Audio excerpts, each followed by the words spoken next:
الحمد لتكملوا العدة لتكبروا الله على ما هداكم. And you finish the days of fasting. Why? So you can then say Allahu Akbar. Allah is the greatest. Allah is the most supreme. Meaning that the goal of getting the guidance of Islam, or the goal of getting the guidance of Quran, is so that you can apply it. You can apply the laws of Quran.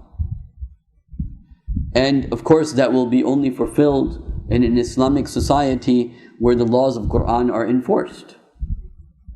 So the goal for the Muslim countries should be that the month of Ramadan is the month in which we learn the guidance of Quran and then we apply it and enforce it in our society.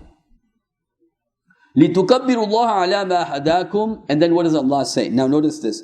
لَعَلَّكُمْ تَشْكُرُونَ. So that you will do what? Shukr, gratitude.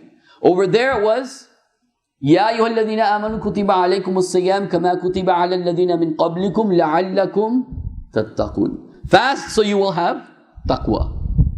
Go through this program of Quran in Ramadan لَعَلَّكُمْ تَشْكُرُونَ, so that you will show gratitude for the guidance Allah has given you through the Quran. And then notice that if you really uphold the teachings of Quran and the spirit of the Quran and the spirit of the month of Ramadan for the whole month, then the result should be وَإِذَا سَأَلَكَ عِبَادِي عَنِّي فَإِنِّي قَرِيبٌ. When my servant asks you of me, say, I'm too near him. I'm too near, too close. إِنِّي قَرِيب. I'm too close. أُجِيبُ الدَّعْوَةَ الدَّاعِ إِذَا دَعَانِ. I answer the call of the caller when he calls me. If you do dua to Allah, Allah will answer. إِنَّ اللَّهَ يَسْتَحِي أَن يُرُدُّ يَدُّ الْعَبْدِهِ سِفْلًا. Allah subhanahu wa ta'ala is shy to return your hands empty. He's the king of all kings. How can it be that you go to His majesty, His glory, and you ask Him and your hands come empty? That's impossible. That's impossible. But over here, if you really practice the month of Ramadan as it should be practiced, وَإِذَا سَأَلَكَ عِبَادِي عَنِّي فَإِنِّي قَرِيبٌ أُجِيبُ الدَّعْوَةَ الدَّاعِ إِذَا دَعَانِ فَلْيَسْتَجِيبُوا لِي. Then he should also answer my call. When I ask him to do something, he should also do it. Allah is saying this. وَيُؤْمِنُوا بِي. And he should believe in me, trust in me. لَعَلَّهُمْ يَرْشُدُونَ. So that they will have the most mature level of guidance. So here, لَعَلَّكُمْ تَتَّقُونَ, لَعَلَّكُمْ تَشْكُرُونَ. And then لَعَلَّهُمْ. Now those are those specific people who availed from the month of Ramadan and got the rushd, the highest level, the most mature level of guidance. لَعَلَّهُمْ يَرْشُدُونَ. So that they will have the most mature level of guidance from Allah subhanahu wa ta'ala. So this is the essence of the month of Ramadan. Every parent, every child should think that what will they do differently in the month of Ramadan? What will they do in the month of Ramadan by which they can really challenge themselves? Like I said, purification is purification. And a lot of people have written on the issue of purification of the soul, but really when you really study the issue of purification of the soul in detail, one of the key issues of it is to have a strong willpower. Without a strong willpower, you can't really purify yourself. Because you'll try, but you won't be able to do it. And this is ulul azm min al-rusul. It was something, ذَلِكَ مِنْ عَزْمِ الْأُمُورِ يَا بُنَيَّ أَقِيمِ الصَّلَاةِ. Luqman alayhi salatu wasalam said this to his son. يَا بُنَيَّ أَقِيمِ الصَّلَاةِ. Oh my son, establish the prayer. وَأْمُرْ بِالْمَعْرُوفِ وَيَنْهَوْنَ عَنِ الْمُنْكَرِ. Enjoin the good and forbid the evil. إِنَّ ذَلِكَ مِنْ أَزْمِ الْأُمُورِ. These are of difficult things. وَمَا يُلَقَّاهَا إِلَّا الَّذِينَ صَبَرُوا. No one reaches that stage except they have a lot of sabr. وَمَا يُلَقَّاهَا إِلَّا ذُو حَظٍّ عَظِيمٍ. So you need a strong willpower. Allah mentioned this in another way.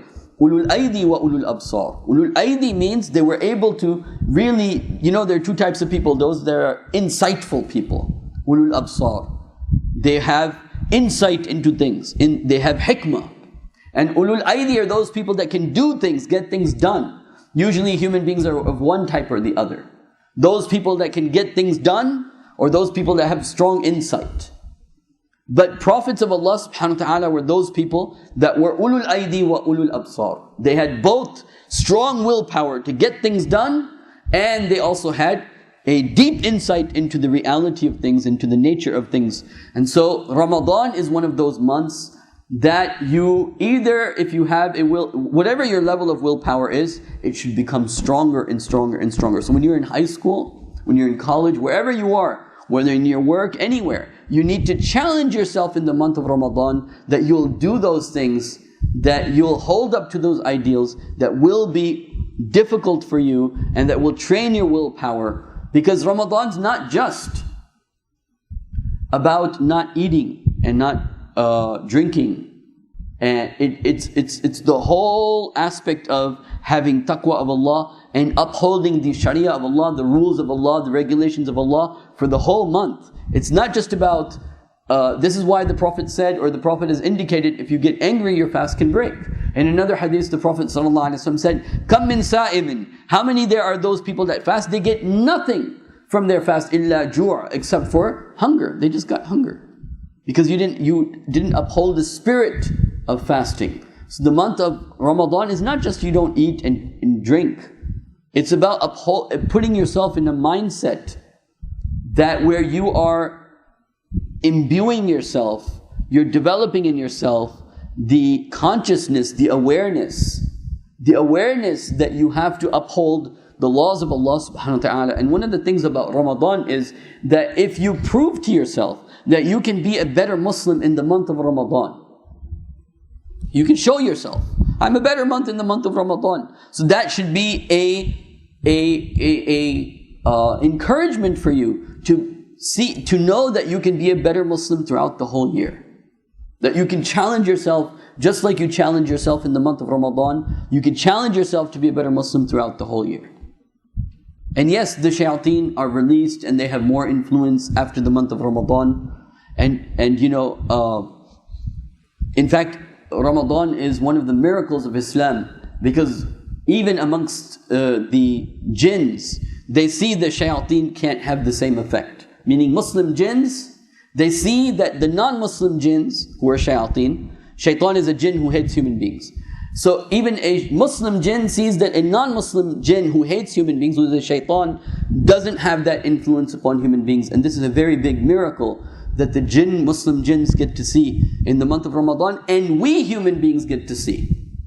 Because we experience it in our collectivity. We see that we're better Muslims. We see it's easier to fast. Try to fast in one of the nawafil days, and then try to fast in the month of Ramadan. You'll see the difference.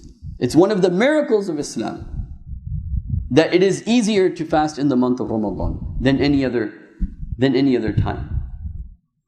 And so, also of course the collectivity of it and all of that also helps. The fact that we're doing it together, we're coming in the masajid, so on and so forth, that also helps. But you'll see that Allah subhanahu wa ta'ala makes it a lot easier to do things even that you would do alone. And what I wanted to mention, the hadith of the Prophet ﷺ, وَمَنْ قَامَ بِهِ, whoever stood up at night during Ramadan. It's not about only doing Taraweeh prayers. In month of Ramadan, you have to spend as much time with Qur'an. And daytime you could be busy. مَنْ قَامَ بِهِ إِيمَانًا وَاحْتِسَابًا. Qama means stood up. And the best way to stand up with Qur'an is in salah. The best way to stand up with Qur'an, or the best way to hammer Qur'an into your personality, or to internalize the message of Qur'an, is by reading it in salah, but with the condition you understand what you're reading. So you really feel it. And then you really feel Allah is before you. And then you're hammering the message of Islam inside you more and more and more and more. And so you stand up at night with Qur'an, not only Taraweeh prayers, because the real ibadah, the real worshipping of Allah, the essence of the worshipping of Allah is that which is done with Allah